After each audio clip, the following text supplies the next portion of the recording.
Thanks for coming back to my show, everybody. This is the Backwards Cap. Yes, this guy. I just wanted to let you know that this is just an intro to the third part of a three-part series of my interpretations of what Star Wars is and how they've been going along with it and stuff. So this is number 3. If you like this video, make sure you like, subscribe, and share this channel. I appreciate everyone that watches, and I hope this can spread so I can do more videos in the future. Let's get right into it. It's a possibility. So moving on. Number 5.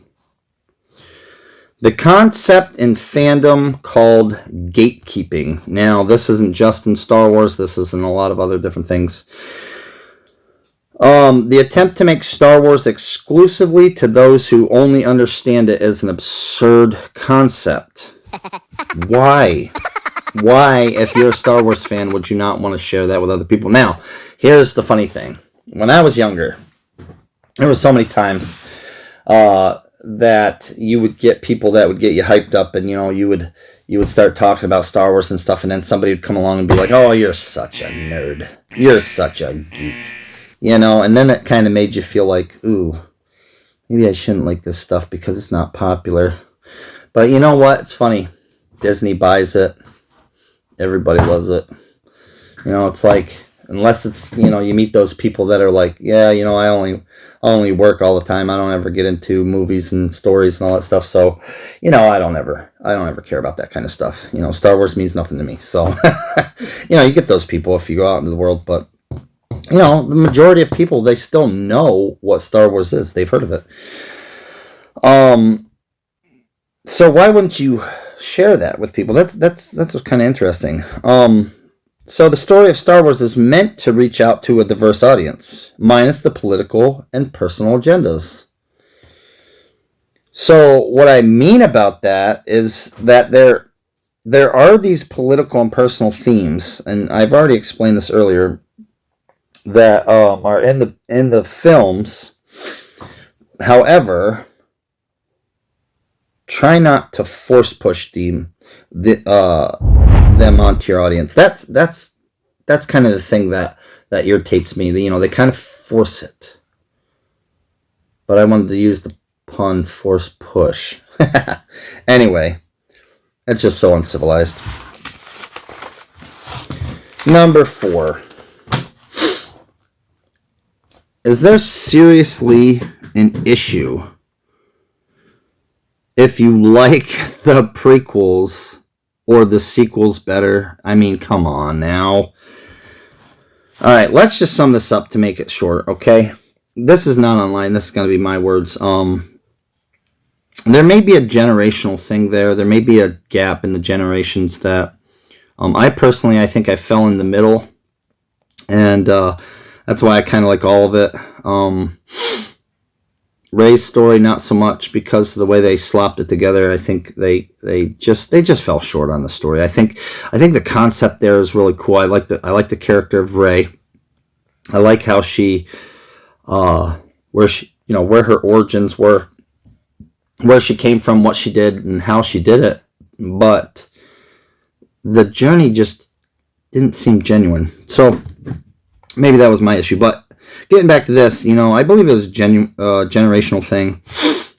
Or it may have been because from my, true fans' perspective, I think George took more care when he was working on the originals because there was more writing on it.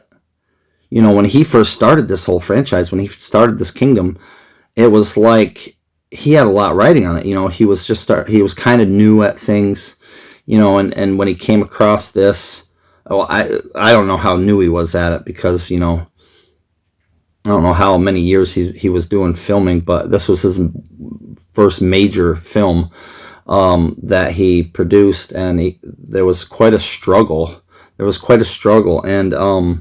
And there's stories out there that talks about, the building of the Star Wars franchise and stuff like that you can read or watch, documentaries and stuff on it. But But it's kind of interesting how I feel like what was riding on the original stories was that it was all or nothing.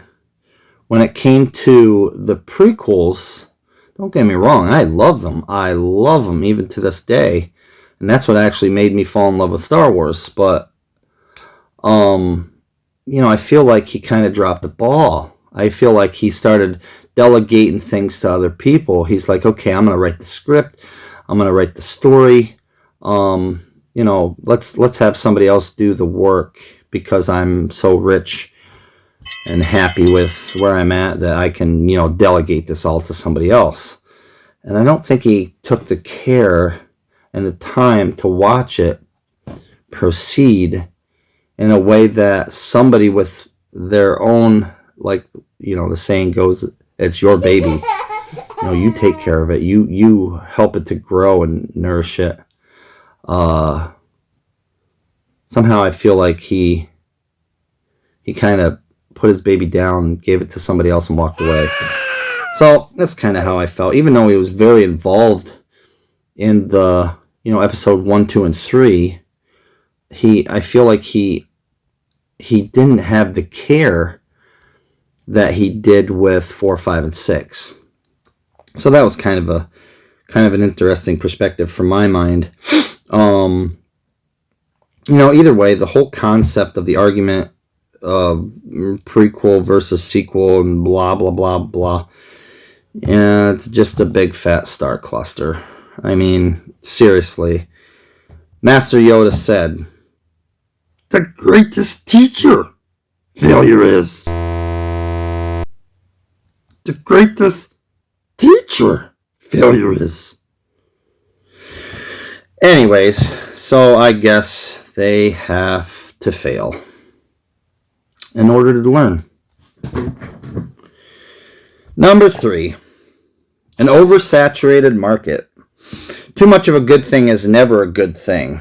Promising that little snippet of the magic every year just seemed like they were going to wear it out. They were going to pretty much expunge the joy of the story. And again, you're going to keep seeing this theme with my perspective, is that the story is what drives it. The story is what defines it. So when you get away from that story, it tends to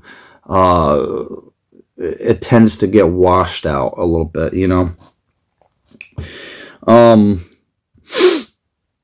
So I feel like, especially because Disney's involved now, I feel like the same thing they're kind of doing with the Marvel Cinematic Universe. Like, don't get me wrong, all those stories are cool. Even individual stories here and there, are pretty cool. There's a couple that, again, you're getting to see that political, I want to push my agenda in this story, in this theme. Whatever. I'm not even going to get into that because I can't stand it. It makes me sick. But, those stupid agendas and stuff are they should be left as personal as keeping it to yourself, not spreading it around, because it's just stupid. Just like people don't like things shoved down their throats, they don't like things shoved down their throats. So, anyways, constantly in your face, constantly, making you see it here and everywhere and all this other stuff, it gets freaking annoying. Anyways, so some of the series shows are doing quite well. The Star Wars shows, like The Mandalorian and mostly The Mandalorian. But I like the Ahsoka show, even though I think there needs to be more to it. Different things. I mean, if you could go back and just remember that, there was a show that came out, spinoff. I believe it was a holiday spinoff of the Ewoks, and then they turned it into a movie. That thing flopped. That thing was absolutely horrendous. And, some people might like it. Sure, it might be a cute little thing, but all in all, it was really bad for the franchise, and it really had nothing to do with Star Wars. But, So currently, some of the series shows that they're presenting right now are pretty decent. But however, we need to step back and evaluate who is running these and directing these. Let's all agree, or agree, I'm not going to even agree to disagree, but let's all agree that Dave Filoni literally is a fan of this franchise. He's a fan of Star Wars. He's always been a fan, especially ever since he started working on it, with the Clone Wars and all that. You know, the last thing that he would want is to see this heirloom that has been passed on just poof, go up in flames. You know, that he would hate to see that happen. All right, number 2. Really, I mean, I feel disgusted that I'm even mentioning this, that the fans harass the actors. I mean, I think this was back in the other, one of the other mentions here, but it's just like, really?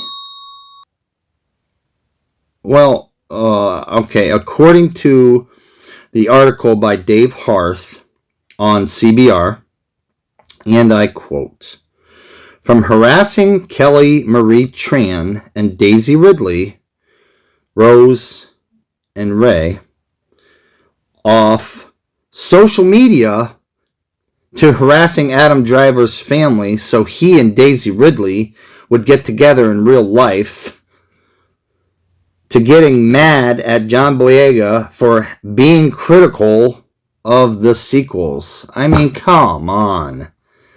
Really, fans? I mean, do you really have to be like that? That's appalling. Among them were also Ahmed Best, which played Jar Jar Binks, and Jake Lloyd, who was the young Anakin in Episode 1. Fans also, you know, mocked them about their characters because they thought they were trash. They didn't think they acted very well. They were great actors. It's just the lines that they were given, you know, the dialogue that was not really that great, you know. Most of the fans are against this, but, you know, sometimes some of the fans, they take it way too far, you know. They take things way too far. Number 1, the Legends are not canon. What? We already know this. Okay. So the Legends, or the expanded universe, as they say, anything that came after Return of the Jedi that was not part of the Rey trilogy, they uncanonized it. They just said, no, we're not going to canonize it. It's not part of the canon. We're going to keep it out. The only thing that's canonized is movies. Anything with a motion picture. So that Ewok story way back when, I guess, is a canon. I have no idea. Who cares? So anyways, they uncanonized them. They're no longer part of the canon. The fact that Lucasfilm picked up these stories like like they were holiday meal leftovers, you know. Lucasfilm wanted to just nitpick at them, you know, say, here, let me grab some of this, here, let me grab some of that, I'll throw that on my plate, and let's run with it, you know.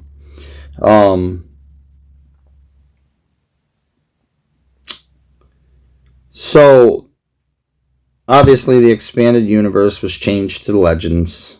Lucasfilm does not show real love for these Legends either. They just kind of use them to make the almighty dollar, you know.